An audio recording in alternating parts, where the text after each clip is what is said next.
देवेंद्र फडणवीस बोलायला लावते त्या नेत्याला, मागही नेता म्हणला होता की आम्हीच आरोपी करायचे थांबवले, 6 आरोपी होते पण आम्हीच थांबवले. तेव्हापासून म्हणलं आपण पापाच वाटेवर होणं काही उपयोग नाहीये की ते जर दोषमुक्त करा म्हणतात तर आपल्या वकिलांना बोललं पाहिजे की खंडणीतून खून झालेला आहे, मोक्यातून दोषमुक्त होऊ शकत नाही.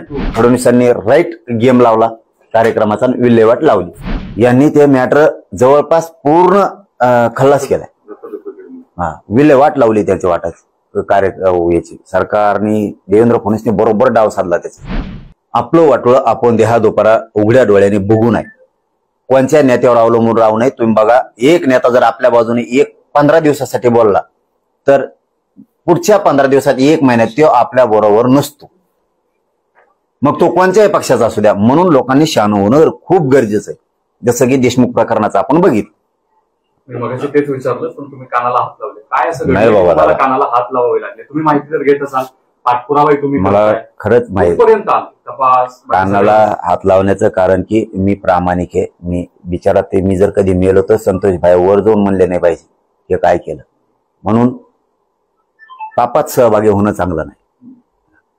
यांनी ते मॅटर जवळपास पूर्ण खल्लास केलाय.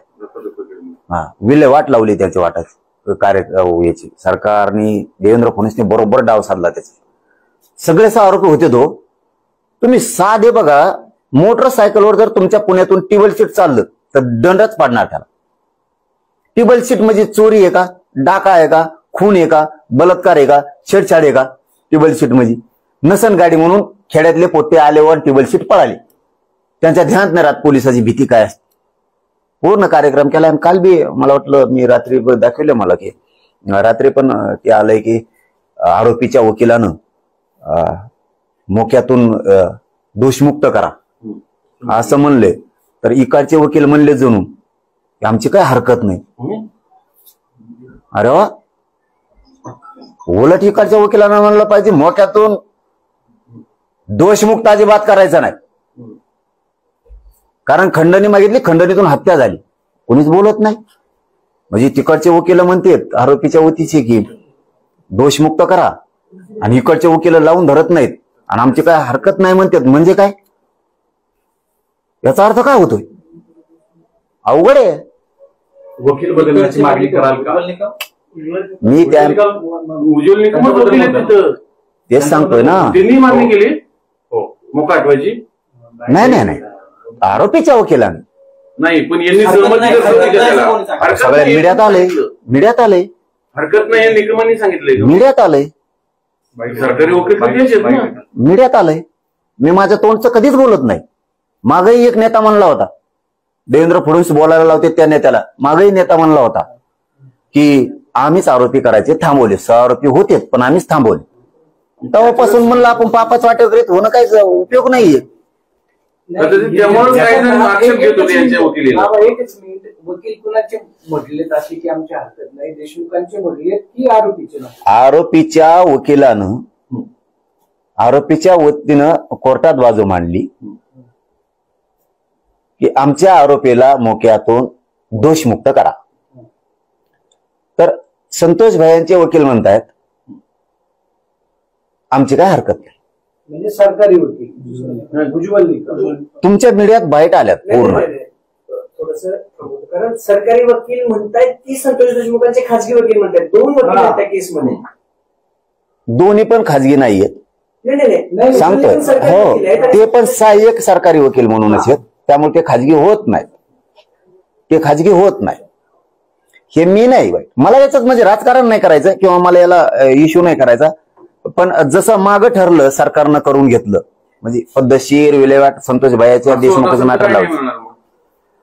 आता मीडियात तर तीच चर्चा आहे, सोशल मीडियात तर तीच चर्चा आहे की कारण काय असतं बरं का, एखादा न्याय तो मला पाहिजे आणि एखादा मला पाहिजे, त्यावेळेस आपण बोललं पाहिजे आपल्या वकिलानं की ते जर दोषमुक्त करा म्हणतात तर आपल्या वकिलांना बोललं पाहिजे की खंडणीतून खून झालेला आहे, मोक्यातून दोषमुक्त होऊ शकत नाही.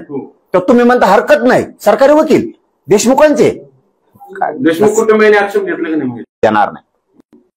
जे सरकार प्रतिनिधी म्हणून देशमुख कुटुंबाकडे जात होते, इथून पुढे त्यांनाही दोष देणार नाही. देवेंद्र फडणवीस ते दबावातून त्यांच्या हातून हे घडून आणलंय आणि ते मीडियात बोलता बोलता बोलून गेले त्या दिवशी 2-3 महिन्यापूर्वी की सहआरोपी सगळे होत होते.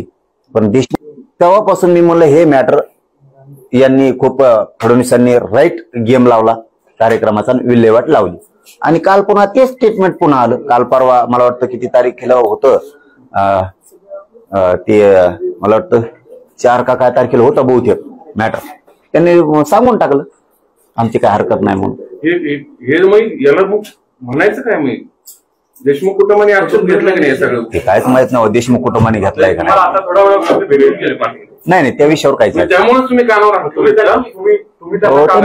तुमची मग 6 आरोपी करायचं नाही म्हणले की मी त्याच दिवशी कानावर हात ठेवलेले की या मॅटर मध्ये जितकं मला प्रामाणिक करायचं तितकं मी टाकते नाही, म्हणून तुम्ही हटलो नाही.